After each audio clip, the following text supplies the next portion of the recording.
Hello, and welcome to episode 193 of Checkpoint Chat. I had to open up my file browser very quickly. Half-Life 3 confirmed. Half-Life 3 confirmed. I'm your co-host, Alessandro Barbosa, and I'm joined by Matthew Figuera. By the other co-host. By the other co-host, co-owner, co-founder, co-writer. Who confirms episodes, and episode 193, episode 3 of Half-Life. Co-creator, co-executive producer, co-producer. If we added credits to this podcast, it would just be us two. It would be written by Alessandro and Matthew, directed guest by starring Lupin, Luna, Toby, Abby. Occasionally, special guest Hideo Kojima. Kojima's. I laugh that Xbox showcase. Kojima's he's the only developer or gaming persona who could just appear and be like, hey, what's up? I'm making a game. And everyone's like, wow. People are like, oh my God. If it was anyone Kojima, else, they'd be like, who cares? Yeah. It's true. I mean, technically he did the exact same thing. Well, okay, not really. But when it was just after he had left Konami and then he appeared on stage at E3, you were there with me. But I guess they had the very first trailer for Death Stranding. And we were just confused by the fact that there was a baby in a bottle. Norman Reedus baby crying, like oil on his stomach. And I must actually go back and watch those trailers now, see if they make any sense, given that I've now played they surprisingly do. Really? the first trailer he showed off is pretty much spot on for kind of like the vibe of the game. It's like those invisible things in the, I don't know what it's called anymore, but like the black ink stuff. And then the whole idea of like his connection to BB, and it's pretty fucking amazing that he had that like from the get-go. It's quite amazing. Like if you will go back and watch trailers for any games, 9 out of 10 times they're packed with spoilers. But because they're out of context, you don't know. So go watch like Elden Ring's trailers or any From trailers. Like, oh my God, like they're showing the final bosses, big bosses, this important thing. Like, just got to close your eyes, don't watch them. There was a recent game that did that where it was literally like Kingdom Hearts, probably. Going back to the trailer and it was like you could see the final boss. I think Kingdom Hearts is notorious for that as well, where they like just slap in. Yeah, I mean, I don't know Kingdom Hearts at all, but they slap in. Definitely. Stuff. Remake does it as well. Like Final Fantasy Remake, the trailers, you go back and you're like, oh my God. They've literally shown off like the whole crux of this. Yeah. Like, not even the story, just like what they are planning to do. Trailers, man. Good times. It's supposed to tease, not spoil. And here we are. Nowadays, you just can't get away from it. Whenever I think of trailers spoiling, I always think of that really... well, it's not old, but it was the trailer for the first like Tom Holland Spider-Man movie. And that trailer had like the whole fucking emotional arc of the film in it. It was like, yeah, I'm Spider-Man. Yeah, I've got the suit. Oh no, Tony Stark, you're nothing without the suit. If you know, that whole like, and you're like, what the hell? Are you just showing me like every beat of every act condensed? Like, please stop. I hate trailers like that. They make me so mad. It's like I know exactly what the movies, the whole like pace of the movies. Yeah, 99% of rom-com trailers are like a man in a city trying to make it big until he meets someone. Hey, they fall in love, but disaster. I'm so glad we moved away from that like voiceover on trailers. Like, or whatever. The trailer can't speak for itself. We have to have the same gruff voice being like, in a world but you know where Spider-Man doesn't exist. They've removed the voice, but they still have like those title cards where take exactly what I said of like a man in a city finds true love until disaster, and then the like cue, like the music swells like very emotional, and it's like this summer it shows like a flash of seeds, and it's like another title card like learn to believe again, more seeds. In love again. More seeds, and then like the name of the film. But at the point you're like, I've watched this movie now. I'm telling you, watch, there's a formula, and it's funny because John Michael actually brought this to my attention like ages ago. Watch any JRPG trailer or any trailer from Japan, and 9 out of 10 times they will start with some nonsensical quote of like, just like a title card of like, if mankind were to fall, like the moon shines on the horizon or something. And then it's like hard cut to nonsensical cutscenes of like, no, Brenda, don't do that. Gameplay. And then about halfway through, there's an opera singer or something doing something, a bit of Latin thrown in. Every time, I'm telling you, you'll never unsee it now. Good Lord. I need to go back now and watch like every Final Fantasy trailer and see if it follows this. What is the template. Final Fantasy 7? Is it Rebirth?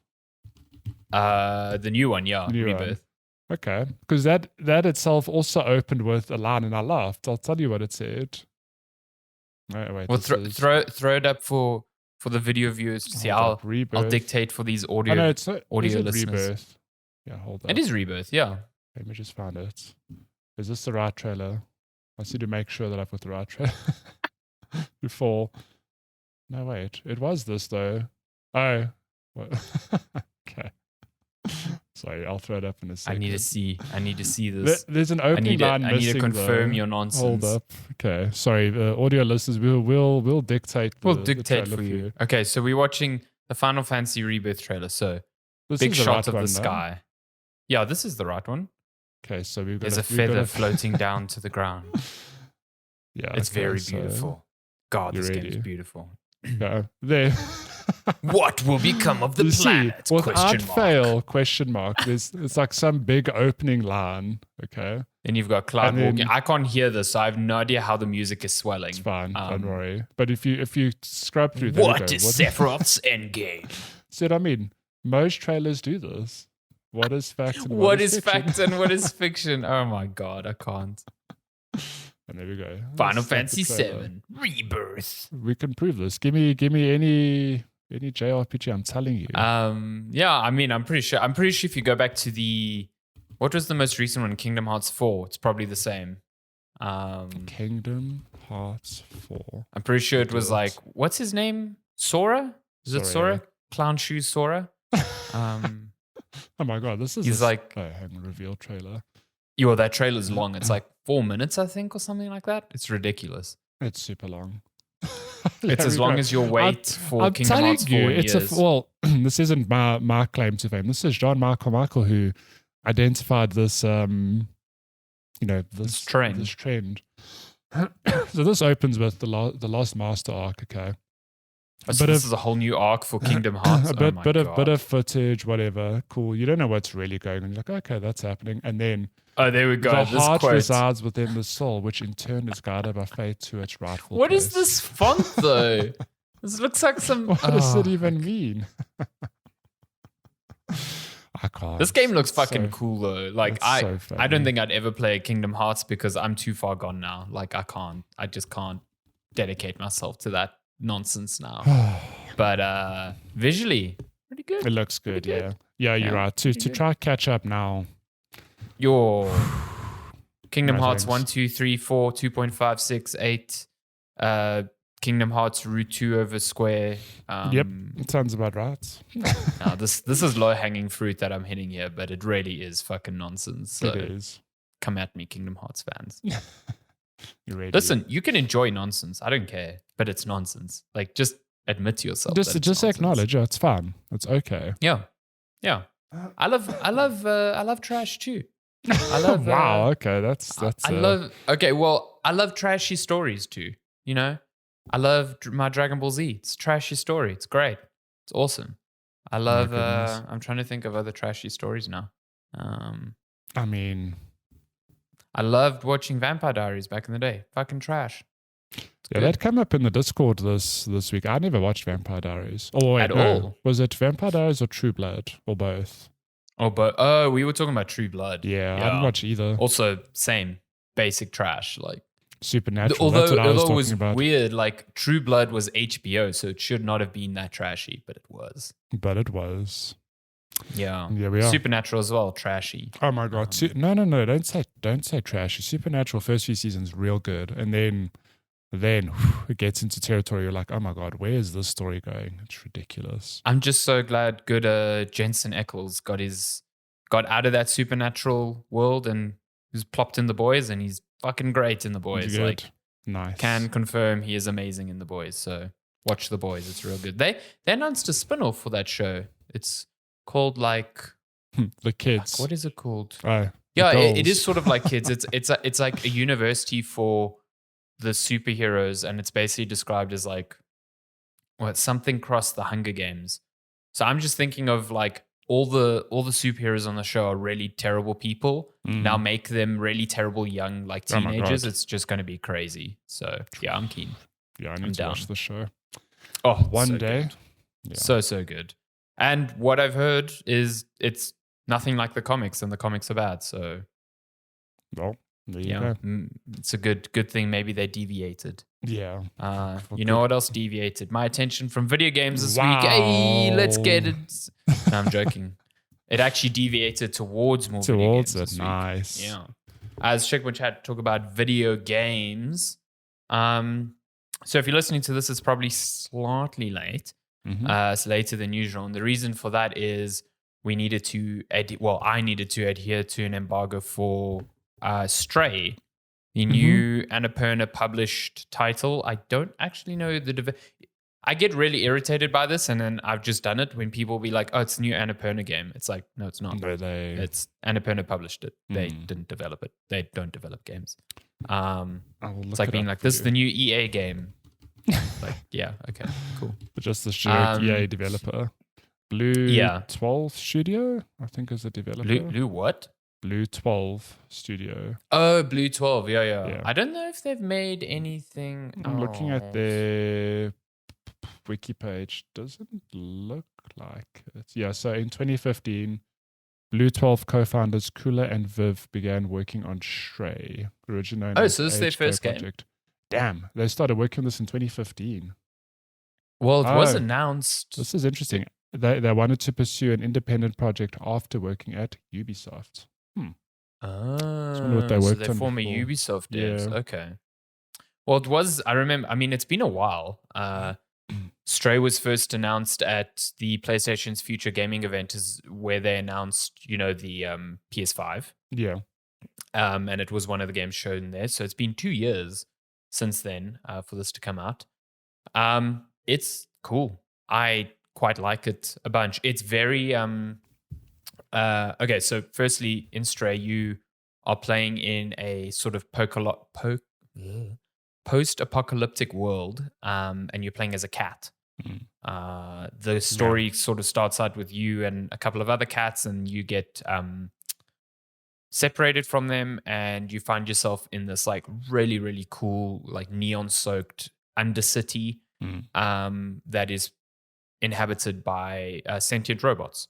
And they're all really kind of cute and all really surprised to see like a living creature that's not a robot, and now all very curious about, what exists above their world. And very early on in the game, you get a little robot companion that kind of like, you get this little like backpack, and he can just like phase in and out of that backpack. He's saying he's like charging, but he comes up whenever you're talking to another robot, and he's the one communicating to the robots. And then he talks to you, the cat, but he's basically talking to you, the player, because like the cat can't understand what the fuck's going on. Like, cat's like meow.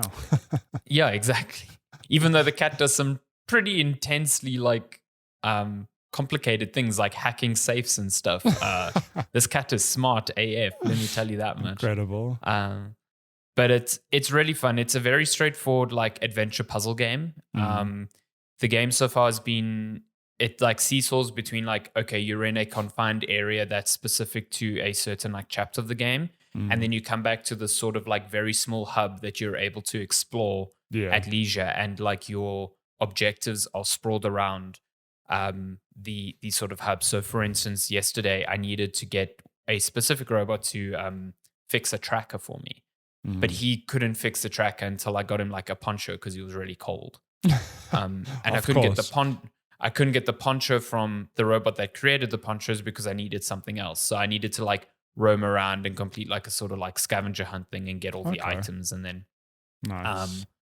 And then before that, like when I was in the hub, I had to go to 4 specific places that were demarcated with like an icon and fetch like 4 journals to complete like this message. Stuff like that. It's very cool.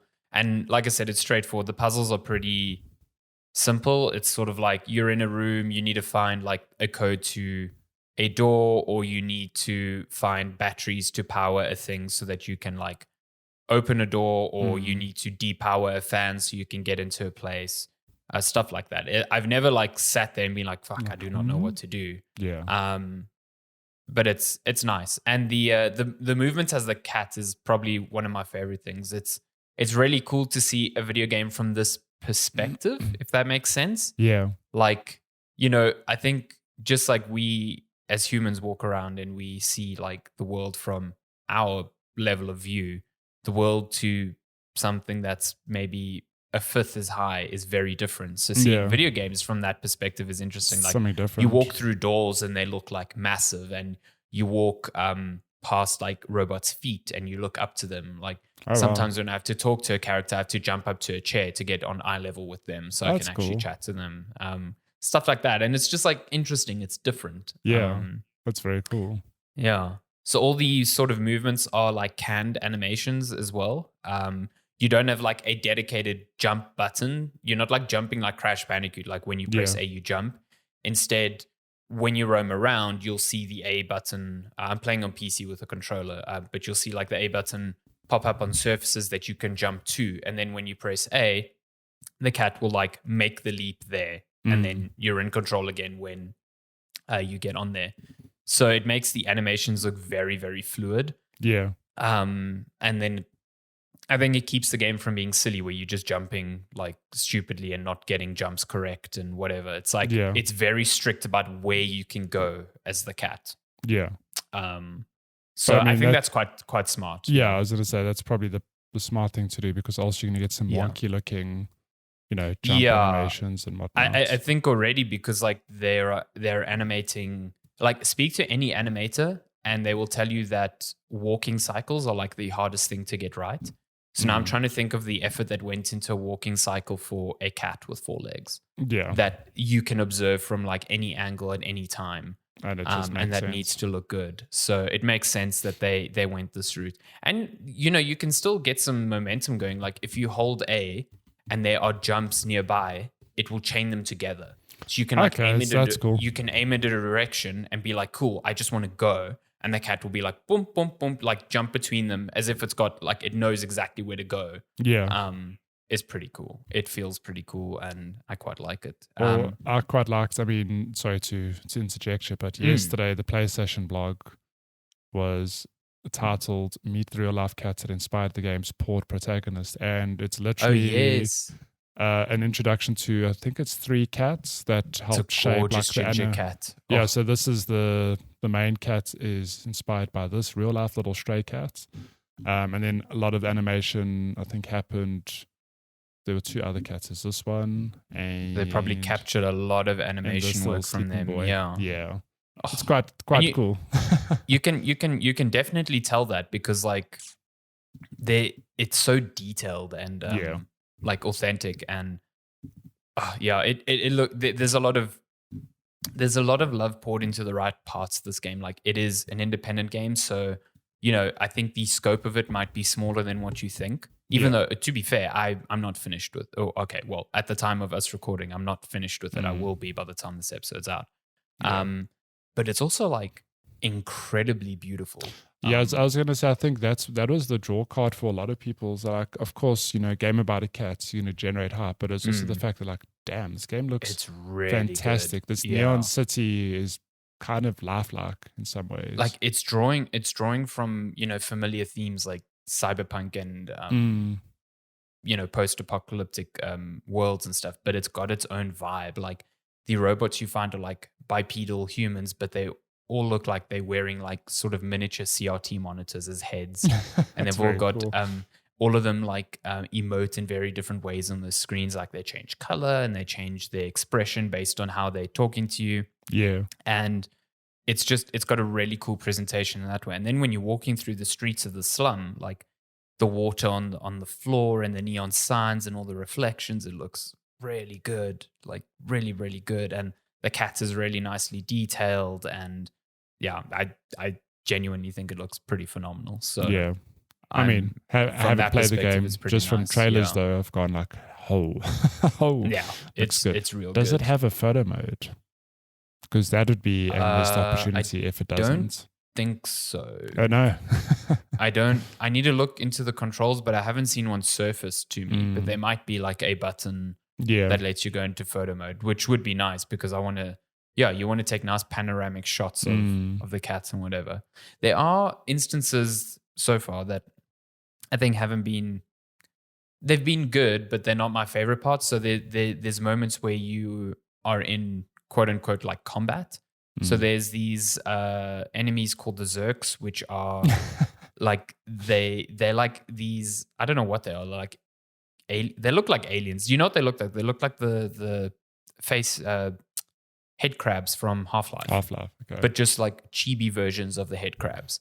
And they attack you in like swarms, and they are what the robots are scared of because they can eat metal as well. Okay. So there are instances where you have to traverse like areas that are infested with these Zerks, and you've got to like circumvent them. So you can stand on one side of like an arena and meow, and it like attracts them to there, and then you've got to run to like another end and hack a terminal, so it closes a gate and traps them in a certain place, so you can like continue navigating up. It's fine. I just find sometimes these enemies react in ways that I don't really expect. Their behavior when it comes to what they can jump on and what they can't, to me, seems a bit inconsistent. So there's been times where I think I'm high enough to be safe, and then these things just fucking jump at me and I die. And I'm like, oh no. Okay. Does it just show like a you died screen? Hope you didn't see your cat actually get murdered. No. So what they do is like they latch onto you, and then you can like furiously tap B to like try and shake them off. But if too many latch onto you, your cat just like falls over, and then there's like a you die. Not a you died thing. It's like red text in like, yeah.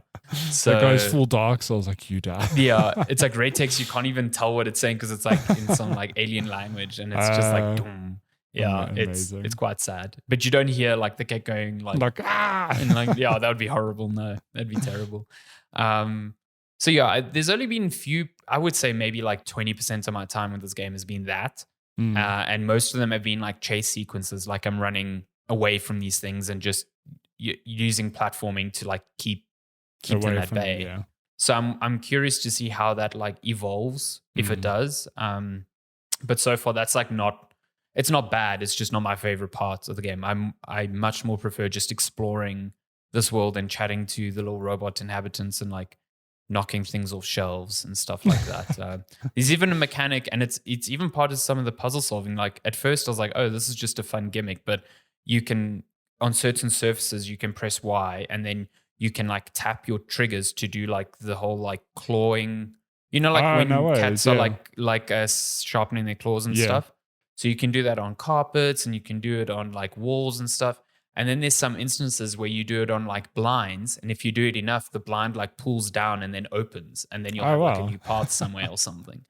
Amazing. And then sometimes like mission objectives are actually hidden in boxes that you need to go up on a shelf and knock off so that you can get it. Like it's real cute. So every time Lupin knocks a glass off the table, he's just like, I just want my next objective. Like, exactly. He's following that waypoint mark. Oh, that's a good point as well, actually. There's no objective markers. There's no map. There's no overworld map. You kind of need to focus on what people are asking you for and take the hints that they give you to like kind of complete your objectives. So like yesterday, that robot I told you who wanted like a poncho. I was like, okay, well, I don't know where the fuck to get this. Yeah. So I hopped out and I walked around, and then I came across this collection of signs, and the little robot buddy that's with me translated the signs, and one of the signs said grandma's clothing. So I was like, okay, let me try there. Got him. So I went there, and then that robot was like, oh, I need this electrical wire to make you a poncho. And I was like, oh fuck, I don't know where to get that. Yeah. So then I went back to the sign, and one of the other signs said like marketplace. So I went there and I found a merchant that was selling that. Okay. And then, so stuff like that. Like you've got to take in the world, and like the world kind of points you to where you need to go. Like sometimes we'll be like, oh, let's meet up back at the bar. and I'll go to like a rooftop and look around, and there'll be a neon sign that says bar, and I'll go there. Okay. You know what I mean? It's very cool. I think it's a really natural way to find my way around, and it's never been frustrating, so to speak. So yeah, I'm enjoying it a lot. It's not revolutionary. It doesn't need to be. It's not like, I don't think this is going to be a game of the year contender for anyone this year. Maybe it will be. Maybe the story does some shit at the end that like really hits you deep or something. But so far, I'm just having a really good time with a really unique sort of game, and I'm just enjoying it a lot. Yeah, I think just from that angle alone, I can't say I've seen a game like this specifically. Exactly. Yeah. Where and it hits it like. Yeah, you get games where you play as cats, but that's like anime cats or something. Exactly. They work in the same way that a human would. Yeah. Like a Crash Bandicoot doesn't control like a bandicoot. It controls like a human. What? So, you mean Sonic's not like an actual hedgehog? No. Did you know hedgehogs aren't blue? Oh my God. Mind blown. Yeah.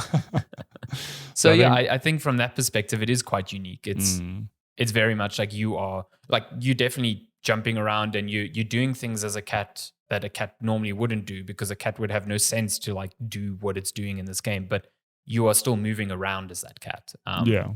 So yeah. Oh, the music in the game is fantastic. Just really good, like synth. What sort of? Oh, is it synth? Nice. Yeah, and like very atmospheric. Oh, it's really good. It's real good. I know how many Can't people wait for this OST made this to be out. game, because there's a lot going on here. Yeah, looking at the game, just like I said from trailers, it looks like, damn, you need quite a big-ish team to put together something that looks this good. Like just on that front alone, but it seems like it's really just a small indie studio. I don't know how many people actually worked on it. It's it's a good time. I really want there's been so much good marketing with Annapurna with this. They've partnered up with like cat shelters, and they partnered up with a big like cat accessory brand to have like stray accessories. That backpack, man, I want one. Shawnee's like, they will never use that, and I'm like, it's not for them. I want to put a cat in there and see if I can take it out into the world in that little bubble. The thing is, they'll enjoy it. If you want your cats to be like outdoor cats that will actually not mind being on a leash, like you should do it now when they're still little. We tried. So we took them out once in the car. We put leashes on. They didn't enjoy the leashes. Then when they got in the car and we were driving around, they did not enjoy the car. And then when we got out, I was like, okay, well, let's try walk them up the stairs. And we put them out on the leash, and the first thing they did was run under the car. And I was like, well, yeah, this is not going well. Sadly to say, they might be too old already, because I think like it's weird because dogs sort of are perfectly okay with that. Like they want to go on walks and to the park. Cats are the complete opposite. If you don't get them when they're kittens and like teach them that, it's cool to go outside and be on a leash, you'll never get them to do that. Yeah. I can't imagine putting Lupin and Luna on a leash. Oh God, no. Because like I love that little harness in the backpack, but I'm like, they would never use it either. Like, but could you imagine, like I see so many videos of people overseas taking their cats on like walks into parks, and then they let them off the leash and the cat just does its thing and then comes back. I'm like, how? Like what I'd love to know how you do this. Yeah. It's hilarious. But yeah, Stray's good. I think it's so cheap on Steam. It's like $170, right. Which is ridiculous to me. Like, it might be, that is a steal. It might be 200 rand by the time listening to this, but even that's it's on the upper tiers of PS Plus. But I think even if you're just on the essential tier of PS Plus, you should buy this game. It's pretty good. Yeah, so if you're listening to this after Stray's release, it's 195 rand. If you have a time machine and you're listening to this from today, 175 has it got rand. the 10%? 10%. Okay. But that's fine. I think 190. There are way worse ways you could spend 190 rand. This is well worth that, I think. And so I haven't finished it yet, but I've been told it's around 8 hours. I've played it for about three to 4 now. And had a good time. Just living your best life. Yeah, living my best cat life. So I have open back earphones, as you can see. So that means sound noise comes out. Yeah. My cats go fucking mental when I play this really? game because they hear me meow and they're like, where's that coming from? And then they sit here at the monitor and they see, this could be anything on the monitor. They see anything on the monitor and they're like, ooh, that's interesting. But they have taken a weird liking to watching this game. I've had them both times I've been playing. They're both on my desk. They're both lying down and they're both just looking and they're watching. Because to us, we just hear meow, intent. but to them, the cat is like, help me. Yeah. Help, I'm stuck in here. I'm stuck. And every now and then Toby like pauses the monitor. He's like, I'm trying. My goodness. I got a video from Timur Hussain from GameSpot because he's also playing it, and he sent me a video and he's like, my cat is obsessed with this game, and it's just his cat sitting watching this TV and this cat meowing, and he's like, what the his jokes cat on us. Nico This is like, cat what propaganda. The fuck is going on? They're mobilizing the cat again. It's actually there's like messaging in there like, kill your humans while they're asleep. Okay, you sleeping in the other just room. put your paw on the jugular. It's okay. Put your paw in their mouth and other on their nose. Yeah. It's okay. Just sleep. My God, imagine. Yeah, Stray's good. I can't wait for you to play it because I think you're going to have a good time with it. Yeah. Super keen to play it. You know where this game would be great? On Switch. Holy shit. Oh, I mean, this is why I want a Steam Deck, man. I could have been playing this game in bed. Like, I really want a Steam Deck back. I really do. Is anyone going overseas? I want a Steam Deck 2.0. Bring your boy a Steam Deck. Steam Deck. Yeah. Steam Deck. Are you playing on PlayStation or PC? No, on PC. I'm PC, playing on PC. Yeah. Nice. And I might perfectly fine on PC. I might just buy it. Because if you have it, you have it on Steam now too. We share games on Steam, so shit, this is true. Stop playing it. Let me play it. You're like, soon. I need to finish this game for review. And like, why is Matthew still? God damn it, Matthew! I need to get on my game. I ain't getting out. Not till I'm done. Well, that's not going to happen because I'm still up to. Oh wait, hold up. Yes. You're not done. You wanted to talk about another game you finished. Oh no! You go on to Sunbreak. I mean, I'm not my other one will be very short. Yeah, I want to hear about your new monster hunting gear. What have you replaced the crab claw with this time? So, let me just timestamp. Is there no crab claw sword? Is it something else now? I mean, did you suck the meat out of that crustacean sword? The crab claw sword is definitely the most unique one I've used. But I was telling you before we started recording that, because we sort of outlined the show, and I'd say to you, like, I've not played anything more than Monster Hunter. Still enjoying my crack cocaine. But what is different to last week is that I think last week I said the early hours of that game is really you just facing the same monsters you fought in the base game, but they're a lot harder and they have one or two new moves, which makes them feel completely different, a little bit more aggressive. I finally hit an MR where I've just fought like MR monster rank? Master rank. Master rank. We had HR in the base game. Okay, that is just Hunter rank. Now we've got Master rank because we masters Archer. Oh my God. Jesus. Okay. So I think it's MR4. I mean, there've been a handful of new monsters, right, leading up to this point, but it feels like this week I've just fought monster after monster with cutscene after cutscene, introducing them.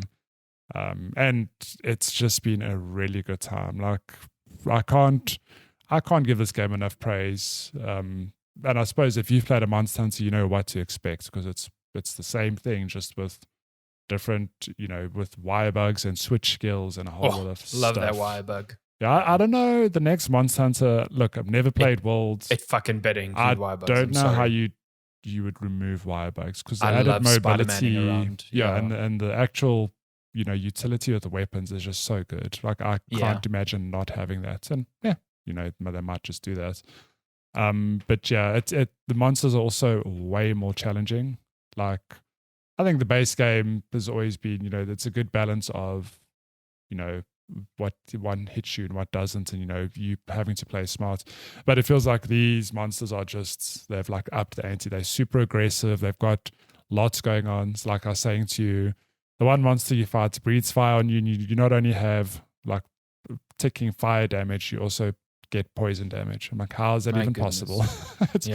Is it fire poison? Is it poisonous fire? We'll never know. Just don't get hit by it. It's like that green fire from Game of Thrones. It just does both. It does everything. Every status under the sun. But what's been interesting is that it does the typical thing that it did in the base game of like, hey, there's this big monster, Magnamala. Okay, you've killed it. Roll credits. But sorry, Magnamala. So that was the base game cover monster, that big purple boy. So when you fight that in the base game, it's you can beat that monster in like the opening 5 to 8 hours. Okay, and then credits roll. They're like, wow, good job. And then you realize that's just the beginning of the game because there's tons of content after that. So I did that quest this week where I fought the cover monster, and they're like, yay, well done. For Sunbreak, yeah. Okay. Like, yeah, you killed, they don't say the cover monster. I don't remember what the heck its name is. You killed the cover monster. Hooray. But, the game doesn't end there. There's still... Now it's that post-game grind. But it's not post-game, though. It's weird because that was MR4. Now I'm on MR5. And I'm like, does it go up to MR6 or 7? Like, I don't actually know. But yeah, I'm having an absolute blast with this game. And it really is, when you get into the loop, it's super addictive. I mean, not once do I play go like, oh, it's kind of the same thing. I'm always just like, yay, I'm going to go more hunt monsters more to monsters, fight. Yeah. New armors, new weapons, hooray. So yeah, I haven't hit the post game yet, but I think I'm kind of getting toward the end of the base contents of the expansion. And you're still chasing upgrades on your weapons, or have you kind of settled? No. So there's still upgrades. It's the moment you hit a new MR, it's like a new tier of weapon becomes available. It's like if you have a poison sword, it'll do say like 260 damage and 30 poison, like I'm thumbsucking now. But now the new tier unlocks and it does 300 damage and 40 poison. So it's like just an incremental upgrade that you can work towards. But yeah, it's such a good loop. It's super addictive, and it's just can't stop playing. I really wish I had the time to be playing with you, because I think it's really fun to play with friends. But I'm super glad you're enjoying it, and I'm super glad it's good as well. Like, especially after the base game being so good, they could have really like phoned in this expansion, but it seems like that's the way it case. starts. I was initially like, I'm really just fighting the same base monsters. Like, it's a bit weird, but now I'm hitting the content where I'm like, oh damn, like there's a lot of new stuff. This is the cool shit. And nice, having a blast with that.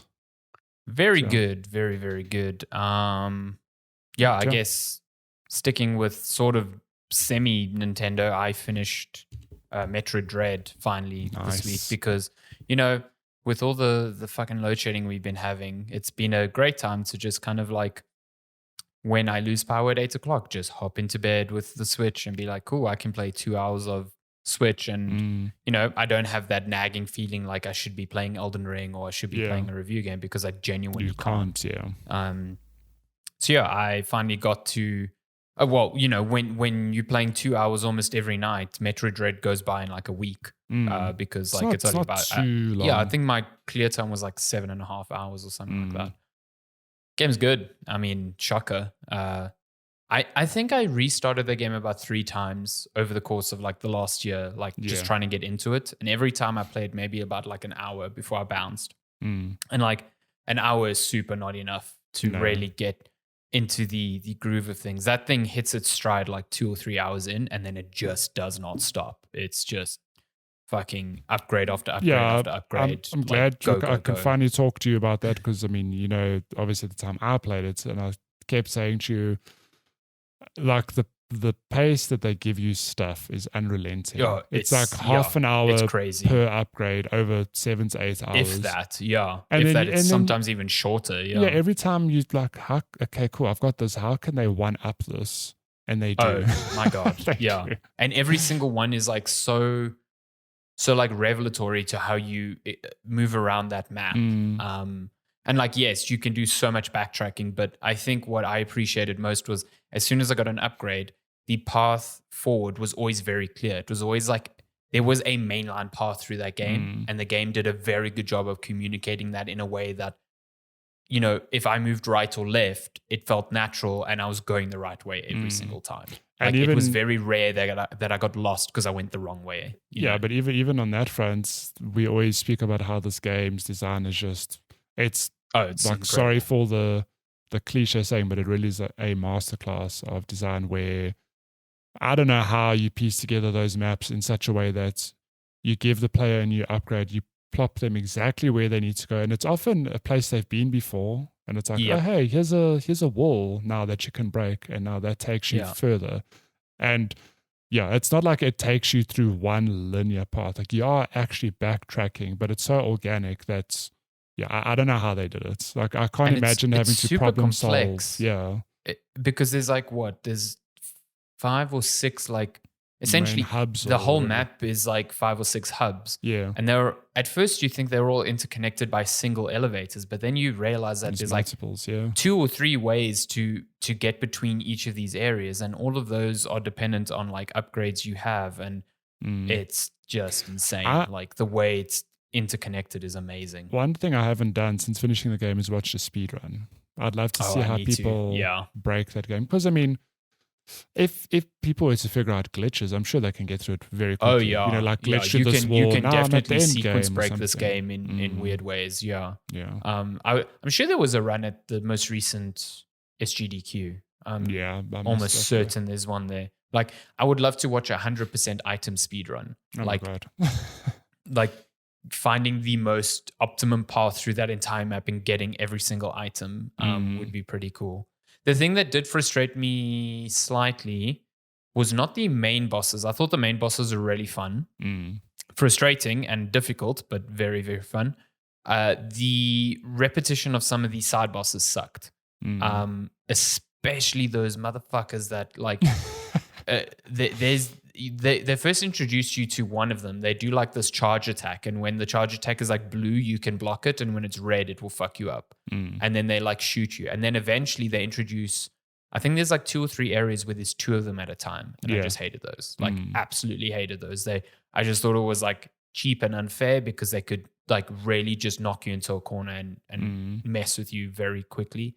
Other than that, I think the bosses were good. That final boss is really good. It's very difficult, but very, very, very fun. There's some good puzzle bosses as well, like the underwater one. I thought was quite neat. It's good. I really enjoyed it, and it makes me want to play Samus's Return on 3DS now. So, which was the studio's first Metroid Mercury game? Steam. It was the remake of Metroid 2, I think. I went down a rabbit hole of reading how these Metroid games interconnect, and it's a mess. It's a complete mess. The 2D games are on their own timeline, and the 3D Prime games are sort of on that same timeline, but not considered the same thing. And it's wild. Crazy. That said, I'm very excited for the supposed Metroid Prime remaster that's coming this year. I will play the shit out of that now. Even me. I played because there's a trilogy on Wii, right? But I played the first one, I think, and I enjoyed it. It's a good time. So they apparently have all 3 ready to go, but they're only releasing the first one this year. And I bet they're going to release each one for a cool $60 full price for each one. Yeah. Listen, I'll play it. I'm in the Metroid now. I am Metroid. I am. Oh my God. How did that happen? I've absorbed one of those little jelly beans. How satisfying is that though when you get that ability to just absorb everything? Yeah, you just, I love that the Metroid X's are just floating colorful jelly beans. And then the Metroids of old are these really alien looking things with teeth and exposed brains. They look very different. Yeah. I've got an amiibo of a Metroid, and it's squishy and it's gross looking. It's not this cute little colorful thing. Amazing. Yeah. I am sad now I didn't get the Metroid Dread amiibo. That's a good amiibo with the Emmy. Oh, it looks good. Yeah. Yeah. I'm sure I think it's the base Samus suit and then the Emmy. Yeah. I'm sure you fuck those Emmys. Some of those Emmy battles were ridiculous. Yeah. But I did enjoy at the end, the very last one, you're oh my God, I need to do this again. And then it's nah, fam. You don't need to do shit. Samus can just deal with this thing. Just shoot in the face. Yeah. Yeah. It's real good. Enjoy it. That is video games. Should we move on to I think very sparse game releases? Let us check. So we're looking at games out between the 16th of July and the 22nd. 16th of July and 22nd. God, I need to scroll so far to get to July. So far now. July. Here we go, 16th. So we have, what did I say, till the 22nd?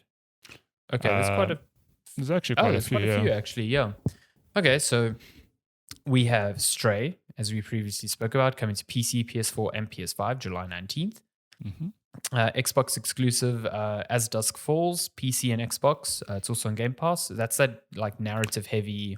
I did almost not like a know. Telltale Is it game. on? Wait, where is it? I did see it now. As Dusk It looks cool. Falls. Oh, it is coming to PC. Sorry, it is Xbox exclusive. That's a game that they showed it at the Xbox showcase, and it's one of those. I don't think it showcases well. It's one of those. No, I don't think games like that demo well. But it's got a cool visual style to it, and if the story's good, it could be really fun. So. Then we've got Endling, Extinction is Forever, PC, PS4. Have you watched the trailer for this? Xbox One? No. So you are basically like a mama fox who has to look after her babies. Oh, is this that? When shit goes down. Yeah. Oh, no. Okay. So this is the I'm going to cry game. This is the I'm going to cry game. Oh, yes. Okay. I remember seeing this. Oh, fuck. Yep. Okay. I need to play this. Prepare to cry edition. Yeah. Prepare to cry. Okay. Tombstar, coming to PC July 20th. Baldur's Gate Dark Alliance 2. I'm assuming this is a re-release. Re-release, yeah. Yeah, PC, consoles, and Switch, July 20th. Post Void, coming to PC, PS5, and Switch, July 22nd. Mm-hmm. Bright Memory Infinite, which has been on PC for a while. It's coming coming to PS5, Xbox, and even Switch, which is crazy. How? Yeah. Interesting. How? I remember there was so much hype for this game and it just kind of like disappeared. I think when it released on PC, it was like, oh, this game's not super good. Because I think it looks beautiful, but I don't know how to play. So the fact that it's on Switch, how? Yeah, it's like, oh god, we need sales. We need them sales back. Yeah. Then big one for Switch, Live Alive. Live Alive. Live Alive. Sorry, Live Alive. Live Alive. You know, in your defense, the English language is stupid. Okay, it could be Live Alive. Live Alive. It's like that band called Live. It's like we're going to see live. We're going to go see Live. Like, no, we live. Yes, oh my God. Live is live. I hate it. Stupid language. Worst, yeah. July 22nd. Host Light coming to PC July 22nd as well. And then Capcom Arcade Second Stadium, PC, PS4, Xbox One, and Switch, July 22nd. Oh my God. Have you seen the game for July 28th?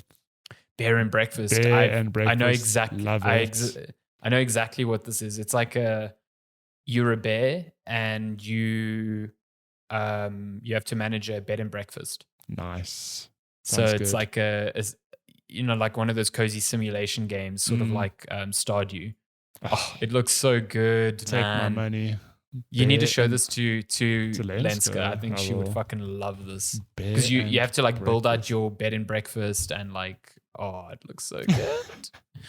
Yeah. I've actually Bear and Breakfast is a laid back management adventure game where you build and run a bed and breakfast, but you're a bear. That's the Steam description. Is this coming? So this is only next week. It's only on PC, interestingly enough. Nice. Cool. That's games out this week. Yo, games out this week. Should we move over to gaming news? Yo. Let me just timestamp this. So that's go quickly. Go. So, in gaming news this week, we will start with the news that PlayStation Stars loyalty program announced by Sony PlayStation. Surprise. Sony said, you know what, Xbox has Game Pass. We're going to do our own PlayStation Plus tiers. You know what else Xbox has? Microsoft Rewards. We're going to now introduce our own loyalty system. Okay. So you don't know what Microsoft Rewards is? It is a free loyalty program from Microsoft, which essentially lets you earn rewards points, which you can turn into vouchers for, to spend on games again, for example. So to me, I don't know if Sony's works the same way, but that's to me what this is. It's just a loyalty program for earning points and then spending them on Sony things. Can you spend it on PlayStation credits? I don't know, but that'd be very cool. Because even Nintendo has a loyalty program of sorts. I think you get those gold coins for every every digital purchase you make. You get a percentage back in gold coins, and then you can use that to buy games, which is actually pretty neat. Yeah, but Xbox and now PlayStation take it a bit further, where the idea is that you get almost like quests to do. There's activities and things to do that will earn you points. So I'm not quite sure what PlayStation's plan is on that front, but they're getting a loyalty program, which is pretty cool. And it's better if you're subscribed to PS Plus. You'll earn loyalty points on purchases made via the PlayStation Store. So certain activities, that I think is those, quote unquote quests I was talking about. Certain activities will also reward you with digital collectibles, which Sony describes as digital representations of things that PlayStation fans enjoy, including figurines of beloved and iconic characters from games and other forms of entertainment, as well as cherished devices that tap into Sony's history of innovation. That is a very long sentence. Someone hasn't heard of a comma splice there. Sure. Oh yeah, what's going on here? But yeah, it's cool Sony's doing this, but it is funny that it feels like they're taking notes from the other people, going like, you know what, we're missing. We need to do this, which nothing wrong with that. I love Sony. I want them to remain competitive and keep doing cool things. So to be honest, if it's just a thing that like just sits in the background, like I subscribe to it and I earn these points based on just like using my PlayStation, then every now and then I'm like, oh wait, I got all these points, I can buy a small game or whatever. This is essentially how the Nintendo works, so that's cool. So I just read, your PlayStation owners will acquire reward points by logging on and completing certain activities, which can then be redeemed for PSN wallet funds and other PlayStation Store products. That's cool.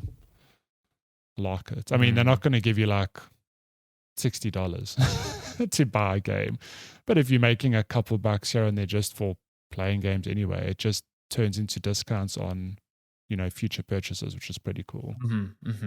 So, no, it's cool. I think it's a cool program. Like there's no downside to this, So they haven't confirmed all the regions, but it'll definitely come to the bigger places. Whether it comes to the likes of South Africa and smaller regions remains to be seen. I wouldn't immediately say it's going to happen. I know Microsoft Rewards does not exist in South Africa, sadly. Yes. But I don't know, PlayStation locally has a bigger presence. Yeah, so I think it probably will. Footprint. So we'll see, I guess. What other news shall we jump to? Let's talk about the skate news, I think. As you might know, EA is busy working on a new skate. They have been for quite some time now. And we now know that the game is just going to be called Skate, not Skate 4 or Skate 5. I can't recall. I hate it. It makes me so mad. Yeah, but now it's just Skate. Just add a number to the end of your game, please. Or call it Skate Reborn or something. Don't just call it Skate. Come on. Skate. Just that's all it is. In addition to the name, they've also announced that it will be free to play. And it's coming to PC, PlayStation, and Xbox. Yeah. So I guess this is more seen as a free-to-play like hub that people who just enjoy skating can kind of like check in on and enjoy, and it's a sandbox thing to just enjoy skating. It's not like a campaign-based thing like some of the older Tony Hawk games. Will it have a battle pass? Well, it says your Skate will still have microtransactions to fund its continued development, but said that they will be largely cosmetic. The team said that it's looking to games like Apex Legends as inspiration. Battle Pass confirmed. Yeah. So it was actually Skate 4. It was confirmed in 2020. I think it's still going to be a while till it's out. Yeah, because they're doing like there's loads of playtests for this game, but it's like all pre-alpha. So yeah, definitely not a this year sort of game. Maybe like end of next year sort of thing. So yeah. Cool, but you know what is coming out this year? What? Bayonetta 3. Hey-o. Hot damn, let's go. Finally got a release date for this. This came out of nowhere. Like, no. The announcement of Bayonetta 3 came out of nowhere, like in, what was it, fucking 2018 at this point? Yeah, but this was like, oh, hey, there's a trailer. Here's a trailer, here's a date. So cool. No direct, no nothing. Nope. So this is out on October 28th. So Nintendo packing some punches for the end of this year. Yeah, they've got quite a bit coming out at the end of this year, so it's pretty good. If you never played Bayonetta 1 and 2, let me tell you, they are some of the best action games you can play. Great action games that are real crazy and really good. So fucking color me excited for Bayonetta 3. Although you did say to me that they do not have the same voice actress, which is a bit weird. There's been a bit of weirdness with this one. Like they don't have returning voice actors. There's like some weirdness happening with the localization. So the same localization team is not being used. So you know what? Platinum has been on a not so great trend at the moment. So at the end of the day, I'm just hoping this is a good game to play. Yeah. Like, because Bayonetta 1 and 2 are phenomenal. Really good. So I'm just hoping that this is not a big disappointment after all this time. That would really suck. Yeah. But from the gameplay trailer, it looks just as ridiculous and bonkers and looks fun. It's got a new playable character called Viola, which made an appearance in the trailer. So, she wields a sword and has a little cat companion named Cheshire. Which is funny which is a nice, because there's another character called Cheshire, isn't it? No, so his name's God, I can't. It's Luca or something, but she calls him Cheshire. Bayonetta calls him Cheshire. Yeah. Okay. Interesting. This game's come full circle. I wonder what the ramifications of that mean. I love this line though. Some of the locations players will visit in Bayonetta 3 include Tokyo, which is a city in Japan, and China, which is a whole ass country. It's just like saying so you're going to the city LA and Africa. Yeah. Like, what the hell? Oh, yeah. That's so funny. So Tokyo's in Japan, right? Yeah, Tokyo's in Japan. Yeah. So go to the city in Japan and then just the whole of China. Cool. Just the whole of China. Like that very small country called China. Nice. You'll go to South Africa and Africa. And Africa. Good Lord. So I'm very excited for that. I have this like little piece of me that is like, please be good. Please be good. Yeah. In other Nintendo news, Kirby's getting another game this year. Kirby's on a roll this year. Yeah. Speaking of Nintendo games that came out of nowhere, this also was just dropped like Kirby's out of nowhere. Dream Buffet. So this article says it looks a lot like Fall Guys because it is basically a 4-player experience where you run through obstacle courses. Does this sound like Fall Guys? Vibrant elimination-based platformer with an online PvP focus. Yeah, maybe. I don't know. That sounds almost identical. Like it does. But the fact that Fall Guys has like 100 players instead of just 4 players, so I wonder.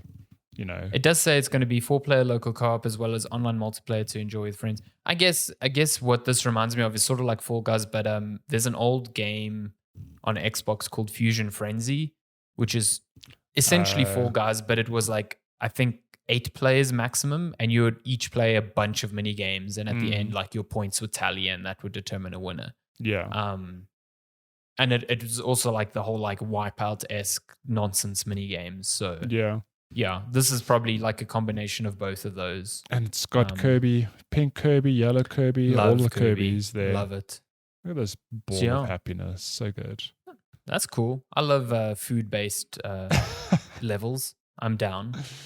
Now, moving over to so it's Xbox. Coming out this summer. There's no date, but that should be like soonish. Pretty soon, yeah. Pretty soon. I mean, summer's nearly over. Yeah, it should be in like the next month. So it'll just drop. Just be like, boom, it's out. Bam. Is this one free to play? I think it will be, but is it for like Nintendo subscribers probably? Hey. I don't know. I have a feeling you're right though. I don't think it's like a paid for game unless you're a subscriber. I'm pretty sure there was that other Kirby game that was also free to play a while back. Yeah, there's actually a scary number of Kirby games in Outer Wild. Oh yeah. Cool. In Xbox news, Halo Infinite campaign co-op launches in public testing. You know the game that launched in December. It's now June. Mm-hmm. We still don't have co-op campaign in Halo Infinite, but it is coming soon-ish. So yeah, it's entered public testing, it seems. After a series of delays, campaign co-op and mission replay are coming. So you're quite excited for mission replay because... Yeah, I'm mostly excited for that because the base game does not allow you to replay missions, which is fucking crazy to me in a Halo game. Like, I know this thing came out of the gates like on fire, but does mission replay exist in previous Halos? Yes. Like, so they just left it off. That is a core feature of those games. Like, you can literally bounce between level. And sure, this is the first one that's open world, so maybe that makes it far more challenging. But like, when you have things like skulls that you want to entice people to go and collect, and the only way for them to collect them in previous missions is to replay the fucking entire game, like, that's crazy to me. No thanks. So yeah, it's cool that that's out. I think co-op's cool. I mean, I don't think there's anyone that I'd probably play co-op with now because, I mean, you've played the game, I've played the game. Yeah. I don't think we're going to replay it again, but it would have been nice to have it launch because I think these games in co-op are just super, super fun. And but it's good that it's Halo finally got fun. there. Oh my God. Can you imagine the antics you could get up to with both of you having like the grapple hooks? Can you grapple hook to your teammates? Because I don't know. You know how fun that'd be if one grapples up to a mountaintop and you all just chain your grapples together. Exactly. Or like someone throws one of those explosive barrels and you just grapple onto it and like fly. That'd be super, super cool. Hilarious. So that's when is this? The co-op flight is I think it's in its you can can access it now. I think you need to be part of the insider program. Yeah. And then it will go out to all other players when it's ready, you know. And there's still no season 2 on the multiplayer. No, there is. They're in season 2 of Lone Wolf, but the seasons they're too long. They're too straight long. Up, they're too long. Like a 6-month season is just not okay. It's not viable. Yeah. Cool. Unfortunately. Last bits of news. Final Fantasy 16 dumped traditional turn-based combat so that it could appeal to younger gamers. This comes from good old Darren Bonethars. Gave the good old middle finger to us boomers. Oh my God, Darren. Old man yell at cloud. It's so good. God, I love it. He is a genius among us. Darren is a national treasure and he must be protected at all costs. He must be protected. Old man yell at cloud. Holy shit, that is great. So this comes from an interview with Final Fantasy producer Naoki Yoshida. Because I think a lot of people are concerned about like the very heavy action focus of Final Fantasy 16. And speaking to Famitsu, translated by VGC, Yoshida said that the decision was made to move away from traditional turn-based RPG mechanics as the studio believes that younger audiences aren't interested in that genre. Quote, I'm from a generation that grew up with command and turn-based RPGs. I think I understand how interesting and immersive it can be. On the other hand, for the past decade or so, I've seen quite a number of opinions saying I don't understand the attraction of selecting commands in a video game. This opinion is only increasing, particularly with younger audiences who do not typically play RPGs. So, listen, I think RPGs and turn-based are two very different things. Especially in today's age, like the sense of an RPG is completely skewed and does not even... I mean, how many RPGs can you think of in the past, like, 10 years that were like command based? It's only the Japanese ones. Like that's what we describe as a JRPG now. So, but it's funny. This is what got me. He says, as I said, I believe I know the fun of command system RPGs, and I want to continue developing them. But I thought about the expected sales of Final Fantasy 16 and the impact that we have to deliver. I mean, fair. That's pragmatic. Like he's but this thing needs to sell. Yeah, but it's funny because I can imagine Square Enix breathing down his neck like, hey, you got to hit this needs to sell. Do you remember how disappointed we were in all of these other games? Yeah, don't be that. So, but at the same time, like Final Fantasy 15 and 7 Remake have both signaled the moving away of this already. Like 15 was, yes, you were selecting commands, but it was, in real time. 7 was even more so. 7, like you could change remake, it to the classic one. Yeah, but 7 Remake to me is the best middle ground where it's action focused, but it's really cool that you can very strategic. Literally, almost slow time to a fraction to, decide what you're going to do. It's not quite the same as your traditional turn-based, but I think it's really a good middle ground, and I enjoyed the heck out of it. I'd play way more games, with that sort of system. hey, that's the one thing I do hope Let's that go. in Rebirth they don't like move away from that. I hope they don't. No, I don't see them doing that.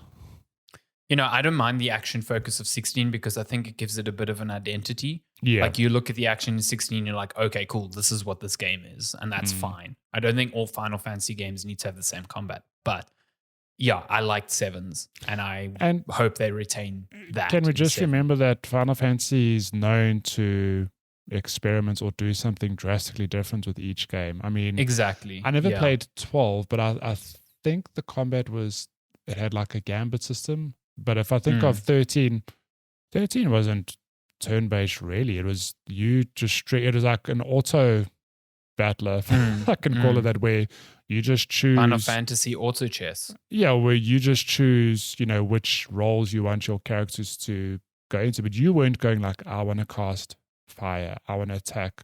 You chose a role and you watched, them do their thing. You watched it play out, yeah. Yeah, which it's a different spin on combat.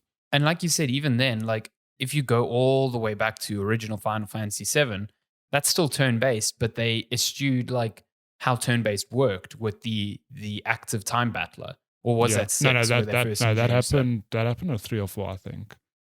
But it's just like, it's not turn-based. It's like everyone takes turns, but you can delay turns. You can do all sorts of things. So I mean, and it's not like playing like a Fire Emblem 3 Houses now, where it's like, this is the turn order and that's how it works. You know what I mean? Yeah.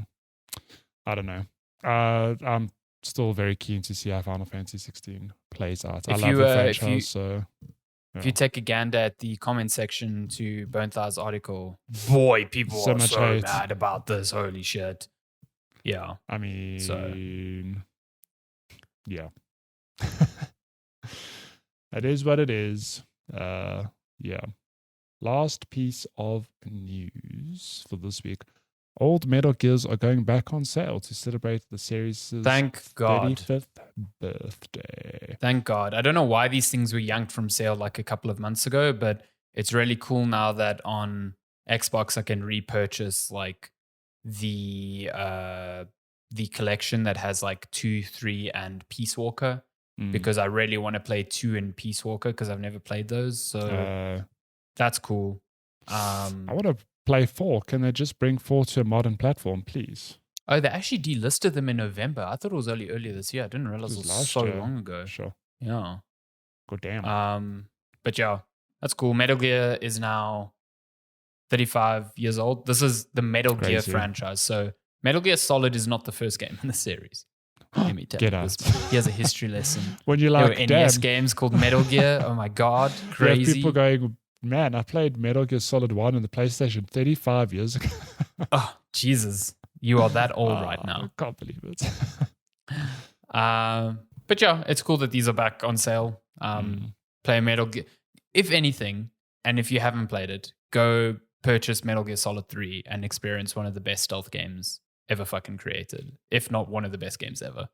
Yeah, it's real good. I played that years after the fact. It's so good. Actually, 2 and 3, I played them years later on the PS Vita. Same, yeah. Real good.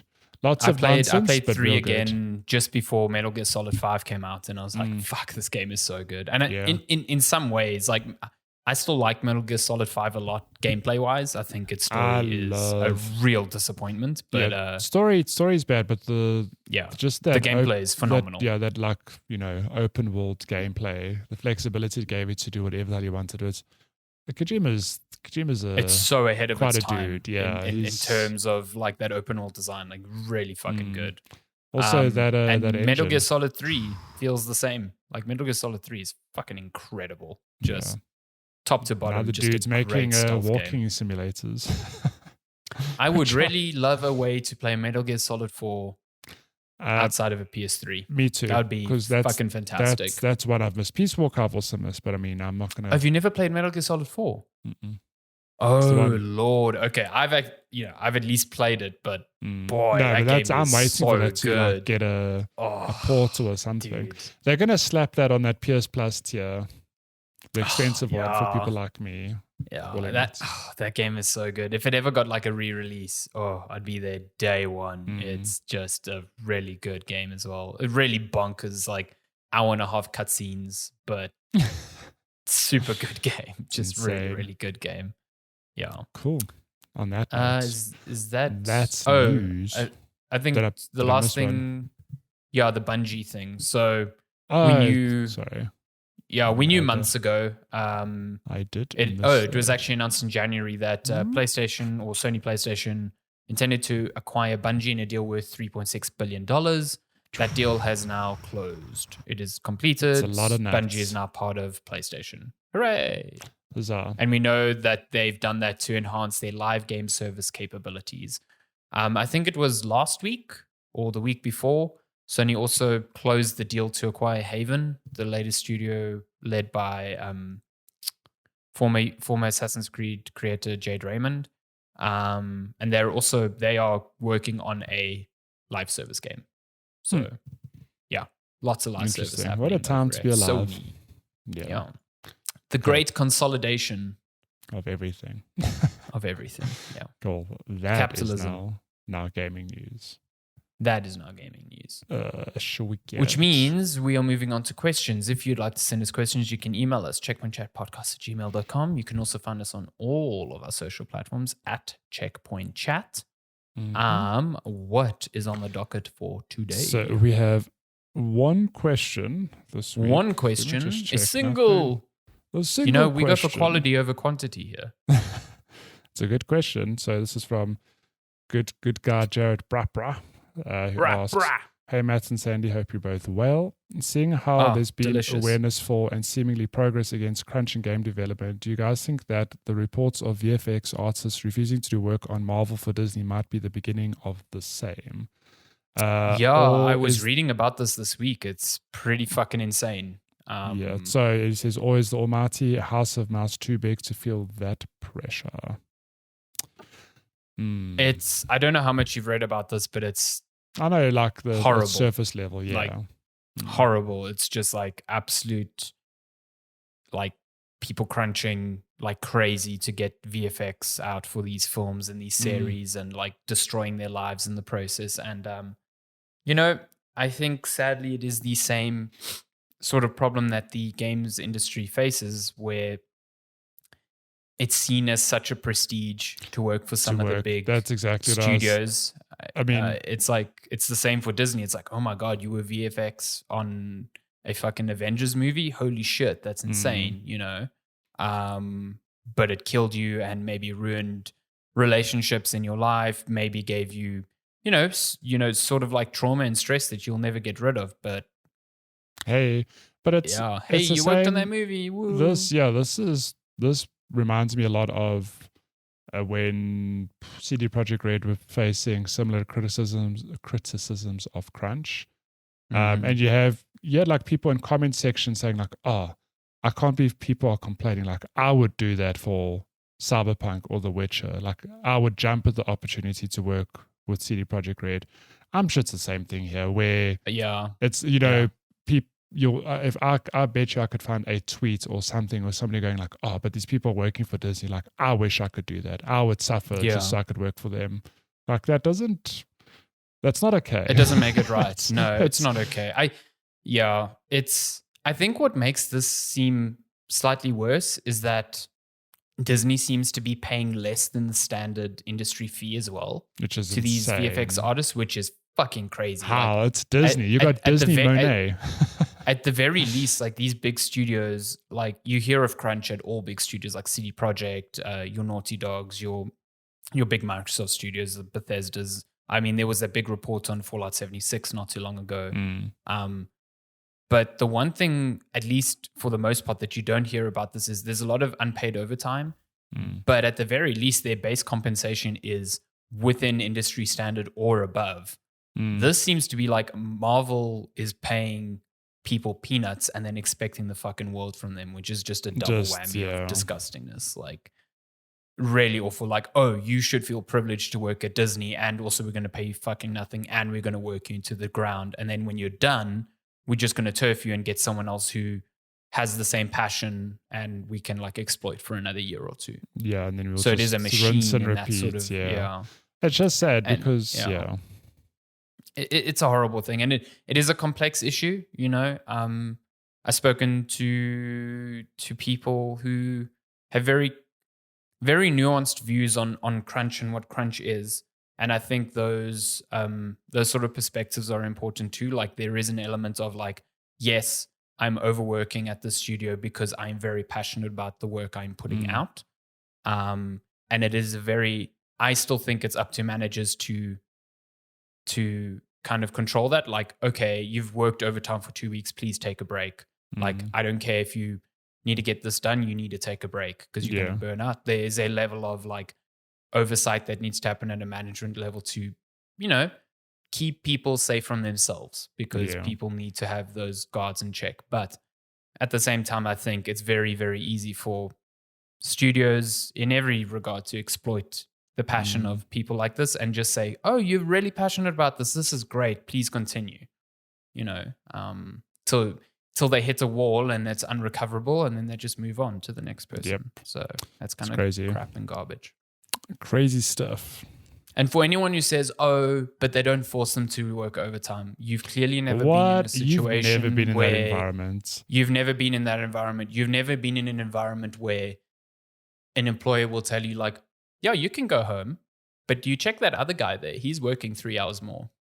Yeah. And that's enough to be like a subtle, like, he's doing more than you. He's going to get more than you or you're going to be fired type of thing. And that's not okay as well. No. Like, you are not forced into it, sure, but that is a way of forcing it. It's very easy for people not to put it in words like, yes, you have to crunch, but you still kind of have to crunch. Like, it's crap. So yeah, definitely, I think like identical situations in many ways. I think there's far more unions in the film industry, though. I mean, there was that. We all know, like years ago, there was that big writer strike. Exactly. So I wonder if that will come in. Do you think this will lead into like it turns out, VFX artists at other studios also like, screw this. Yeah, fuck this. This is bullshit. Yeah, exactly. So I mean, could you imagine like an industry-wide like VFX strike? Like that would put whole movies and series on hold. Like in the same way that the writer's strike that like severely diluted the quality of shows for like a good year or two. And outright cancelled a bunch of them because like they couldn't maintain the pace because there were so few writers willing to work during that time. So I don't know. I think we're in an interesting time now, especially in games even where we're seeing more unionization. There's a lot of union announcements going up. There's like Microsoft saying that they will recognize unions formed at Blizzard when they finally take ownership of them. And that's cool. Like, I think that sort of oversight should exist, especially, it exists in European studios. It should exist in America. Everywhere else. So, yeah. Cool. Yeah. Good question. Thanks for the question, Jared Brah. At Jared Brah. Follow him on Twitter. Is that it? That's it. That is questions. If you want to send us question, you can email us to at checkpointchat podcast@gmail.com. checkpointchatpodcast@gmail.com. You can find us on Twitter at checkpointchat and on Instagram at checkpointchat. And ask us questions whenever, yo. Goddamn. But that's it for episode 193 of Checkpoint Chat. Thank you so much, as always, for listening. We love you. And we will see you next week. On Checkpoint Chat. Thank you so much. Cool. Have a good one. Goodbye. Goodbye. Bye.